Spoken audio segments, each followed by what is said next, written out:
Русский? Советский. Hello everyone and welcome to another episode of Ushanka Show, stories about life in the Soviet Union. Здравствуйте, дорогие товарищи, в эфире программа Ushanka Show. Recently I made a video about working at the Antonov aircraft factory in Kyiv, Ukraine, where I spent 3 months and I interacted with the blue-collar workers and that was quite a shock. And in those 3 short months that I spent among the spray painters of Antonov airplanes, my language got so bad that even my friends noticed that I started cursing just excessively, dropping Russian F-bombs left and right, and I got coached. But fortunately, about a year later, I had an opportunity to work at a completely different place, and that one was where the most educated Soviet people were. And today is the story about me working at the mailbox. Yes, you heard me right. We had this interesting expression when someone asks you, where do you work? You know, people tell me I work at the grocery store, I work at school, I work at Antonov aircraft factory, but some people just say, я работаю в почтовом ящике. I work in the mailbox. And everyone knew what they were talking about. Okay, and I want you to show you the Soviet era mailbox so you just understand that physically it's impossible to be inside of our mailboxes. Like American mailbox is large enough for a person to get inside. Of course, you can't work there, but you can fit.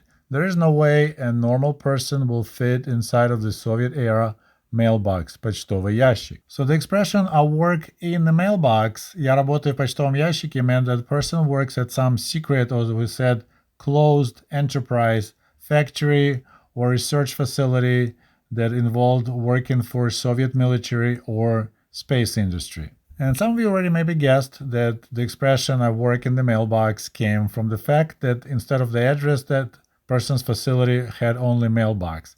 And I mean only mailbox. It didn't have mention in city or republic or nothing. The address of facility would be just the mailbox number. And in order for you to understand how secret was the information about these mailbox enterprises, I'll have to tell you my story backwards. So we'll start from the day when I quit and I came for the last time to sign my papers. So I worked at НИИ Saturn, Научно-исследовательский институт Saturn, Scientific Research Institute Saturn, but everywhere it was known by its mailbox number A7822. That's it. I believe it happens in the spring of 1997. By that time, I already traveled to the United States 2 times in summer of 1995, then summer of 1996, where I worked in the Michigan camp for inner city kids from Chicago, first as a photography specialist, then as a lifeguard. And I realized that there is no future for me as an engineer. Initially, I was planning to be a Soviet engineer, then later Ukrainian engineer. But then I realized, okay, that's not the path. Doesn't look like there'll be any decent jobs in this field for a long time. That's a long separate story why I got so disappointed in my career choice. So I went to my place of work, Research Institute Saturn, to sign the papers and, be done with this job. In fact, I hadn't worked there for years. I was constantly taking unpaid vacations for like 3 months, 6 months. That's what a lot of people did. They wanted to still look employed, but since places like, yeah, you can come and work, we just don't have money to pay you. So people then just, okay, I'll stay on your books like I work for you, but I'll be doing other things. So that's what I did. I traveled to the United States. I worked at different places in Kyiv when I came back, but I was still on the books at Saturn. So this is the day when I came to finally sign the papers and leave the place. So I was sitting in the lobby, and next to me there was this unusual looking person. He wore a military uniform, but definitely not Ukrainian, and he looked Asian, really dark, tanned person, so he definitely came from out of town. As it turned out, he came, I believe, maybe from Kazakhstan or Uzbekistan, one of those Stan republics that became just like Ukraine, an independent state. And I just overheard his story that he worked at some he was an officer, and their communication antenna quit. Stopped working, and when they took it apart, they discovered this amplifier part failed. And when they looked at manufacturer, because they needed to replace that part, all they saw was just a mailbox, just address. As I mentioned, there was A7822. That's it. So they got in touch with their Ministry of Defense, and those guys had no idea as well. So the Ministry of Defense got in touch with their local KGB, which probably called differently, but you get my drift. Those guys had no idea. So then the local KGB office called Moscow, so that's FSB, right? But once again, same KGB. And only in Moscow, after some research, they called back and told them, you are looking for the place called Research Institute Saturn in Kiev, Ukraine. They made your parts, and this is the information.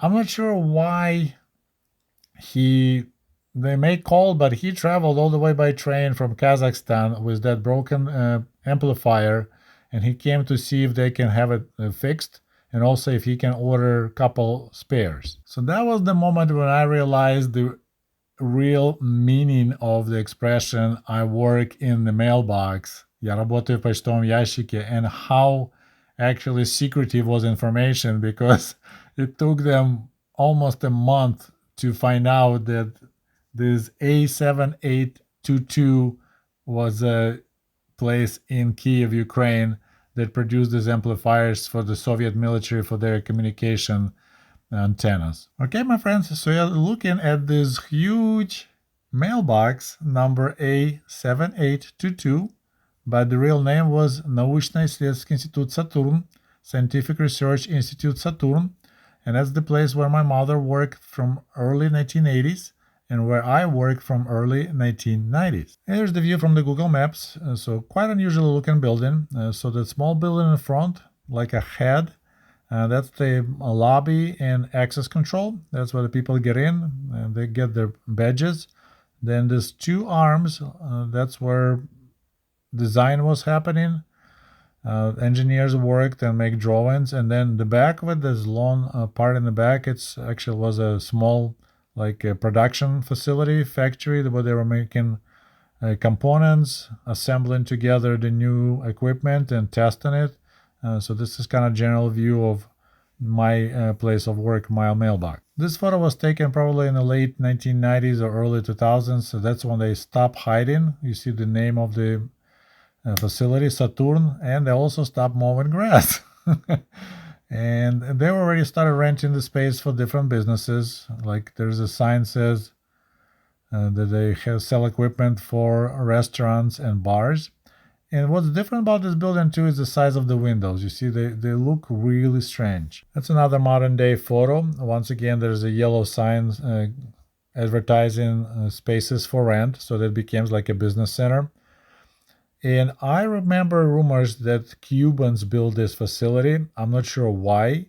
I'm not sure if it's maybe for the secrecy reasons, but there was a rumor that actually Cuban construction workers came all the way from Cuba to build this facility. This photo is probably from 1980s. I actually remember that fountain was still there when I started working in early 1990s. Then it was abandoned and covered with dirt. And then this is some kind of satellite dish system of communication, or maybe it was a radio relay system of communication. That's one of the products that Saturn was making. And there's a picture of people who used to work at NII Saturn, including my mother. She's wearing like a kind of dark reddish jacket. And you see there's two antennas, so that's a radio relay equipment that they manufactured. And next to my mom, to her right, is her lead engineer. When he quit NII Saturn, he got into the satellite TV dishes installation. I actually worked for him a couple of times. It's also a good story I will share with you one of these days. And while we're talking about my mother, so when she applied for a job at NII Saturn in the early 1980s, her documents were sent to Moscow. So Central Moscow office of KGB vetted everyone who applied for a job at NII Saturn. So she had to wait like 3 months until her paperwork came back from Moscow and she got approved and she got a job there. And I need to mention that she applied for this job not because it was offered better pay. The pay was exactly the same because she was doing the same job again. She was doing technical drawings, but it was way closer to our new place because we moved in the early 1980s, and it was really inconvenient for my mom to travel now to her old place of work, the SK3. So the only reason she applied is just for the convenience. Pay was the same, despite the fact it was a top secret facility. And of course, once we're talking about top secret facility, we need to talk about Prokhadnaya, which can be translated as a checkpoint or access control. Unfortunately, I couldn't locate any photos from the Saturn Prokhadnaya, but it looked very similar to this one. So you have a booth where so-called Vakhter, person of charge of access control. Then you have a turnstile, which is controlled by Vakhter. And on the far end, you kind of see a big panel with a bunch of buttons. So that's your code, which you need to punch in order to get your propusk, your access card. And there's a close view of that keyboard. So you need to know your department by letter, ABVGD, and then your numbers. So that will be usually D40 or A34. You push that button. And there's the back of that panel containing a bunch of passes. So when you push your button, that pass will fall out. And then the Vakhter, person in charge, will take it, compare your face to the photo on your pass, give it to you, and it's how you have access to your place of work. And here's the example of such a pass, propusk. So you have your number, E53, your name, and there'll be additional markings on the pass which will give you access to specific departments. So besides you get inside of our research institute, for example, then there'll be some departments will have a limited access. So when I worked at NI Saturn, I could go only to some areas. Other areas I won't be able to get into. There'll be another lady sitting at the beginning of the hallway, and she'll be checking people's passes. And if you don't have like that red line going diagonally, you have no access to that specific area. And in the end of the workday, on the way out, you drop your propusk into collection bin, and Vakhter will put it back in a slot according to the number, and then in the morning you're gonna do it all over again. And I forgot to mention that we weren't required to display our passes, our propusk on our chest. People just wore it in their pockets, and they showed it only when they had to go somewhere. And besides the work pass, people also were issued the ID, удостоверение, like you see at this photo. That was issued to Comrade Novikova, who worked at the Research Institute Saturn from 1974 till 1984. I'm not positive what we use this ID for. Maybe when you travel to other places and you need to show that you belong to Saturn. As I mentioned earlier in this video, our Institute Saturn was quite a secretive place, and I have a good spy story for you. According to my mom, sometime in the early 1980s, KGB, who apparently were watching the neighborhood, noticed some suspicious activity in the building across from the Saturn. So like here you see Saturn is on the left on this photo, and the tall building is on the right. So they actually did quite a, I don't know what the English word, but they set up fake drawings on Kuhlman, made them turn towards the window, and they were watching if people will start taking photos to catch spies, probably CIA spies or German spies, who knows, but there was quite a big locomotion going on when KGB was set up this whole fake drawings to fool foreign spies. As I mentioned earlier, Saturn specialized in the high-frequency communications, building mostly amplifiers, and there was a rumor that Soviet moon rover, so-called Lunokhod, had components made in Saturn that were installed on its antenna. But the biggest customer of Saturn was, of course, Soviet military, and that was Saturn's weak point. When Soviet Union disappeared in the end of 1991, the largest customer disappeared as well. The Soviet army didn't exist anymore, and Saturn went downhill pretty quick after that. During the first years of independent Ukraine, there was still some business going on with Russia. They tried to develop civilian applications for their system of communications called Energetic, but eventually everything failed, and the management realized they can make way easier money just renting the space to private companies like car dealerships and other places. They actually rented some area where they used to make equipment to grow mushrooms. And I looked up for this video. They currently renting offices in that building, and rent is pretty steep. I looked it up. So in New York City, you can get office space for about $70 per square meter. I mean, it could be find it way higher, but there's a plenty of offers for about $70.